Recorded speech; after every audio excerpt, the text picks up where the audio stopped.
Welcome all of you. तुमच्या सर्वांचं स्वागत आहे. आपला आजचा टॉपिक आहे estimate, it's purpose and types of estimate. तर आपण प्रथम माहीत करून घेऊया what is mean by estimate. The process of calculating probable quantities and cost of various item require for completion of work is called estimate. कुठलंही कन्स्ट्रक्शनचं काम करायचं असेल आपल्याला तर त्यासाठी जी काही प्रोबेबल क्वांटिटी मटेरियलची लागणार आहे आणि जे काही वेगवेगळे आयटम्स लागणार आहे त्याची कॅल्क्युलेशन करण्याची जी प्रक्रिया आहे त्याला एस्टिमेट असं म्हटलं जातं. तर आपण जाणून घेऊया what are the purpose of estimate. To know the quantities of material required to purchase time to time. वेळोवेळी आपल्याला जी काही मटेरियल परचेस करावं लागणार आहे त्याच्या क्वांटिटी आपल्याला याने समजून जातात. To know amount of fund require for the work. ह्या कुठल्याही कामासाठी आपल्याला किती अमाऊंट किती पैसे लागणार आहेत ते आपल्याला याने समजून जातं. To know the requirement of tools and equipment required according to the work and progress of work. आपल्याला कुठले टूल्स आणि इक्विपमेंट्स लागणार आहेत जसं जसं आपलं प्रोजेक्ट कंप्लीट होते आपलं वर्क प्रोग्रेसमध्ये येतं ते देखील याने आपल्याला समजतं. To calculate number of workers require as per different skill. आपल्याला किती वर्कर्स लागणार आहेत आणि कुठल्या स्किलचे वर्कर्स लागणार आहेत ते देखील आपल्याला याने समजतं. For getting technical sanction and permission. वेगवेगळ्या प्रकारच्या परवानग्या आणि सँक्शन्स घेण्यासाठी आपल्याला एस्टिमेटचा उपयोग होतो. For invite tenders and making bill of payments. तर एस्टिमेटचे टाईप्स कुठले ते आपण पाहणार आहोत. Estimates are mainly divided into two, approximate estimate and detail estimate.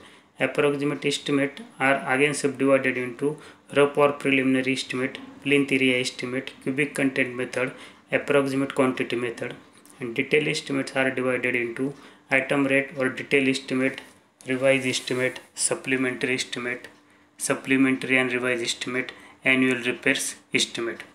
तर आपण प्रथम approximate estimate बद्दल माहिती करून घेऊया. Approximate cost of work is calculated on basis of similar work carried out previous. Approximate estimate म्हणजे भूतकाळामध्ये किंवा प्रिव्हियसली आपण जे काम केले असेल त्याच्यावरनं एक अंदाजे कॉस्ट एखाद्या कामाची काढणे याला आपण ॲप्रॉक्सिमेट एस्टिमेट म्हणतो. तर त्याच्यामध्ये प्रथम आहे rough or preliminary estimate. It is prepare on basis of practical experience of carrying out similar work previous and their rates. Rough estimate हे भूतकाळामध्ये जे एखाद्या काम केलेलं आहे त्याच्या अनुभवानुसार आणि त्याचे जे रेट्स आहेत त्या कामाचे त्याच्यानुसार अंदाजे हे प्रिलिमिनरी एस्टिमेट तयार केलं जातं.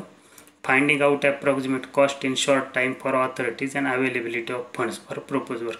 कमीत कमी वेळामध्ये अंदाजे त्या कामाची किंमत एस्टिमेट काढायची असते आपल्याला परवानग्या आणि फंड पैशाची अवेलेबिलिटी करण्यासाठी.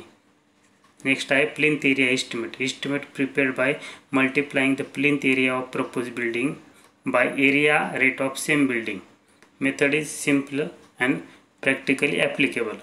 Only rough and cover portion are measured with outer dimension up to plinth level. Open area is not included in it. Plinth area मेथडमध्ये प्लिंथ एरिया हा मल्टिप्लाइड केला जातो. जी काय प्रपोज बिल्डिंगचा एरिया असेल त्याच्या रेट बरोबर सेम बिल्डिंगमध्ये. नेक्स्ट आहे cubic content method. Total cubic content of building calculated by multiplication of height to total plinth area. Cubic content मेथडमध्ये त्याचे जे काय टोटल क्युबिक आहेत तर ते क्युबिक कॅल्क्युलेट केले जातात गुणाकार करून त्या बिल्डिंगची टोटल हाईट आणि त्या बिल्डिंगचा जो प्लिंथ एरिया आहे त्याच्याबरोबर. External dimensions length breadth measure to calculate cubic content. Accuracy of method is more. Next आहे अप्रॉक्सिमेट क्वांटिटी मेथड.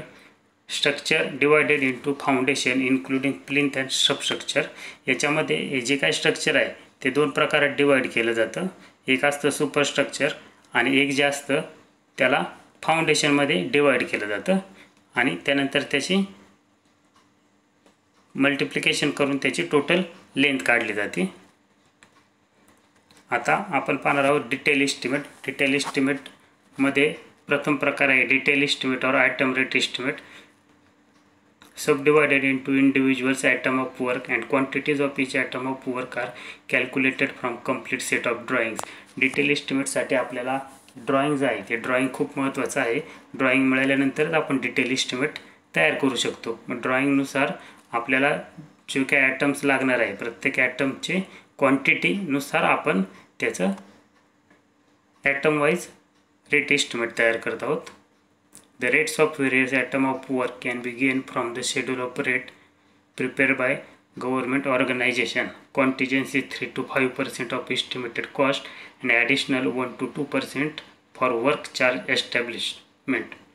तर याच्यामध्ये आपल्याला जे काही रेट्स घ्यायचे आहेत ते schedule of rate government organization म्हणजे प्रत्येक जिल्ह्याचं जे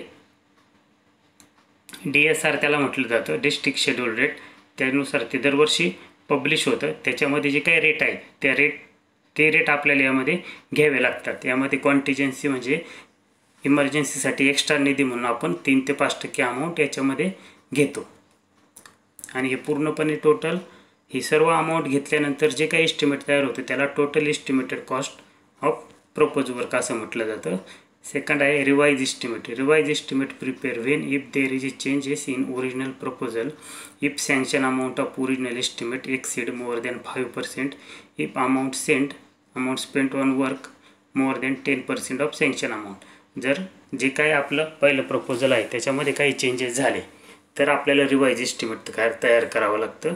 किंवा 5%पेक्षा जास्त जर त्यासाठी खर्च होईल असं आपल्याला वाटत असेल तर त्याचं रिवाइज इस्टिमेट आपल्याला तयार करावं लागतं.